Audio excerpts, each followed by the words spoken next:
So, the ancient religion of Babylon, they all have one thing in common: the sacred feminine. The sacred feminine. The sacred feminine. Ishtar, the Babylonians; Tyre, the Buddhism; Fatima of Muhammad; Sophia, the Gnostics; Shekinah to the Kabbalist Jew; Mary to the Catholic; and Shakti to the Hindu. These all have one thing in common: the sacred feminine.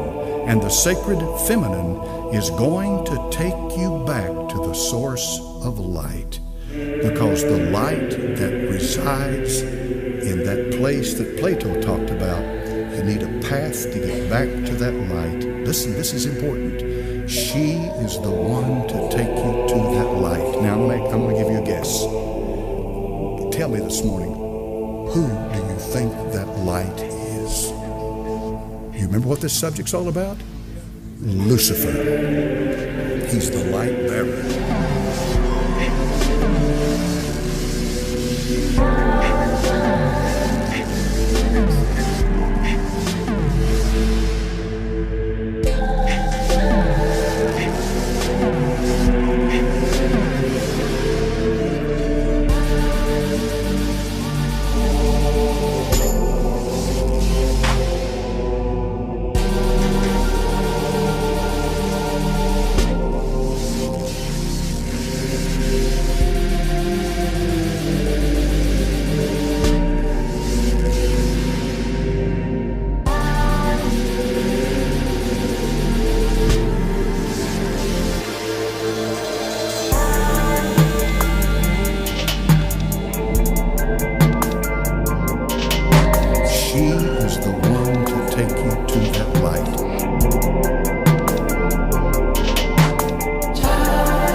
Look there, we've got the same kind of symbology on a Catholic basilica, which is kind of ironic.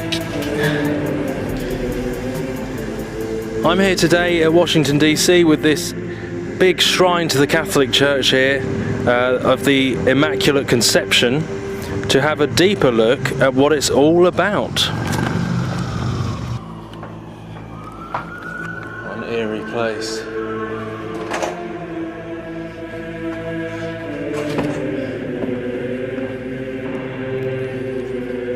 So let's go down into the belly, the underworld, where masses take place, into the heart, underneath this, the tomb of this huge temple.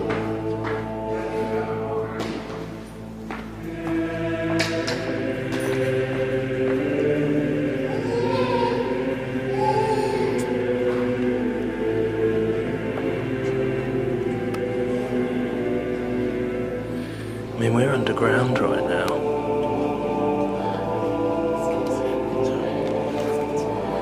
This is underground, this is in the belly, underneath the big temple.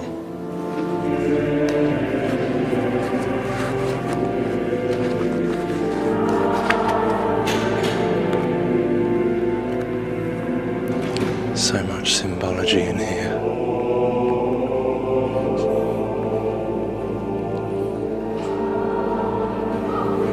The National Shrine of Immaculate Conception. The birth pangs of the New Age, of abominations, ecumenical, one world under Rome.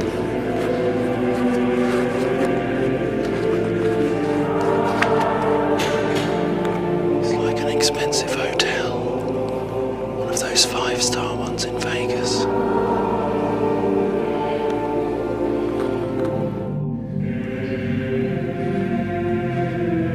I mean, if that is not revering the Mother.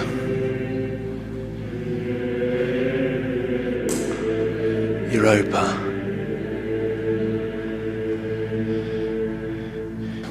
look at him. I mean, he's bowing. I've heard so many say they don't revere Mary in that way, the false Mary. But he's bowing to this Ishtar, Isis figure, coming out of the feminine gate, the female birthing womb. I'm sure I don't really need to say too much. It's already pretty obvious what that represents. Well, and there's that hexagon again. This same symbolism. It's just like the Star of David. The hexagon like we saw in the other place. The hexagon with mother and child coming through. And like the reference to the black sun. So Saturn, just like the NASA have recently shown with the hexagon on Saturn and all that. And look, the heart, connection to the heart of the earth. Heart of Mary, pray for us. So often I think it's like that birthing of that Tammuz, Nimrod, Antichrist figure from the heart of the earth, which they call Gaia, like the mother goddess Gaia. So I wonder if it's a reference to that. Definitely Ishtar, Babylonian, false religion, and this is their belief system I'm speaking about here. And the references to Saturn, six-sided shape, the Antichrist, the birth of the Antichrist, a copy of the truth, of the true Messiah, but this is the inverted, the false one. So there's always parallels and mirrors to the real truth. It's just that this goes back to Egypt, Babylon, and there's always been usurping authority, as I said, usurping authority from the real legitimate Messiah, the real legitimate truth that we can read in the New Testament. This is how they are doing it and always have done it. This is the plan all along. The fallen plan, the kingdom of darkness, our enemy, to usurp and trick and mirror and copy, to mislead people.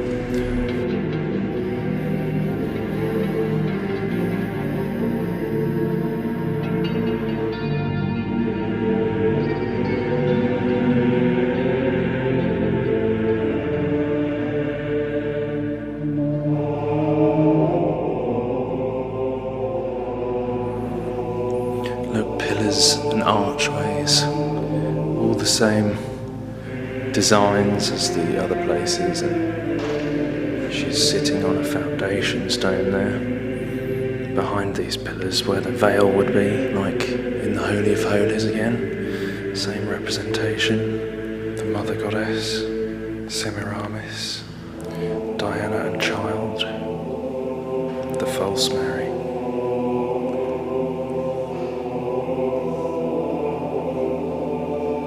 Oh my goodness.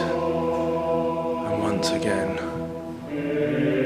you see IXXI, which is Roman numerals for 9/11, on the cup. The Frankists and other secret societies, there is this belief that they need to fill up this cup of sin, make people turn to bad, which you can see happening, in order to provoke their Christ to come, which they think is the real Christ. But that's their belief. They believe they need to fill up this cup of filth, this cup of abomination, as we're told about in the Bible, that will happen. The cup of abominations that will bring judgment upon the world. But they believe that they're going to get this Christ is going to come. But we know it's the Antichrist. It's Nimrod from the days of the Tower of Babel. And this cup of abominations.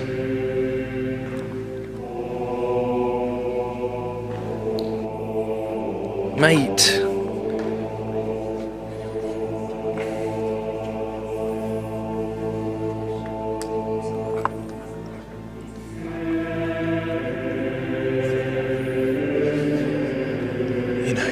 I've heard Catholics say that this Pope is very different from any other.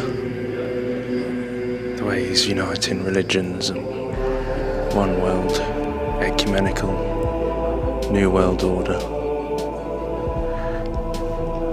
You know, the Jezebel spirit usurps authority where it has none. I was thinking about this the other day. The Jezebel spirit usurps authority where it has none.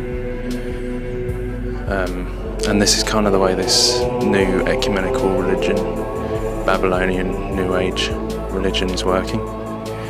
Usurping authority over where it has none. Yeah, it's pretty interesting. Usurping authority over the man, over Jesus, the true king, the queen, usurping illegitimate authority.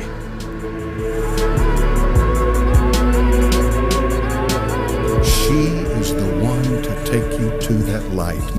Who do you think that light is? Lucifer.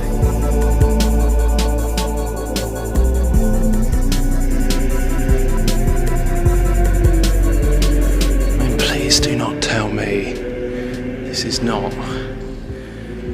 an ornate temple of Diana, the mother goddess. Sorry. I don't think that went down too well. But look, the celebration of fertility.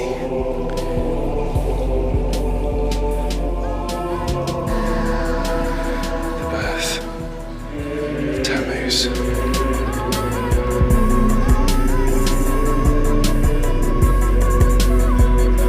Whether you call her this, or you call her that, or you call her this, or you call her that, she's the same wherever you go. She is the Mother of God.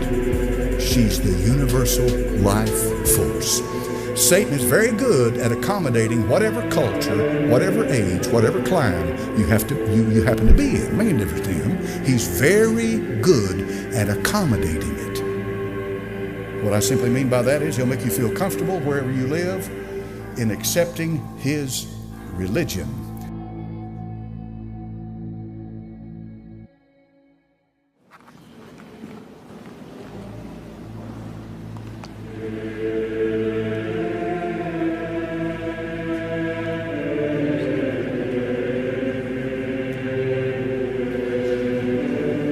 See, look, even here it's saying to receive the scroll and to break open its seals. Oh my goodness, I didn't even realise this was here. I used this picture in a video the other day. That is Napoleon the Destroyer. Mars, the Roman god of war.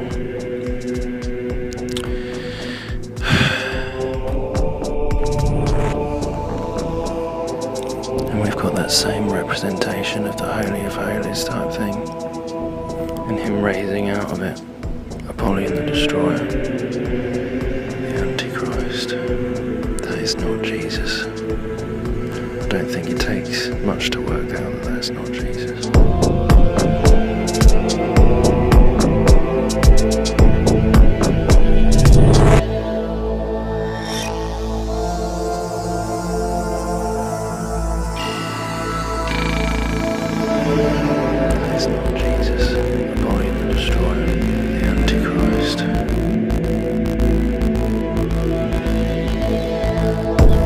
Our coverage this morning of Pope Francis in America with Nora at the White House. Nora? Thank you, Gail. You know, Pope Francis is also going to celebrate his first Mass in the United States, and that is at the Basilica of the National Shrine of the Immaculate Conception. Now, he is the third Pope to visit the Basilica that is on the Catholic University of America campus. And Chip Reed is there to show us what to expect this afternoon. Chip, good morning. Well, good morning. You know, around here, most people simply call it the Shrine, and it is a beautiful building. It is the largest Roman Catholic church in America. In fact, they're expecting about 25,000 people here this afternoon to see and hear the Pope celebrate Mass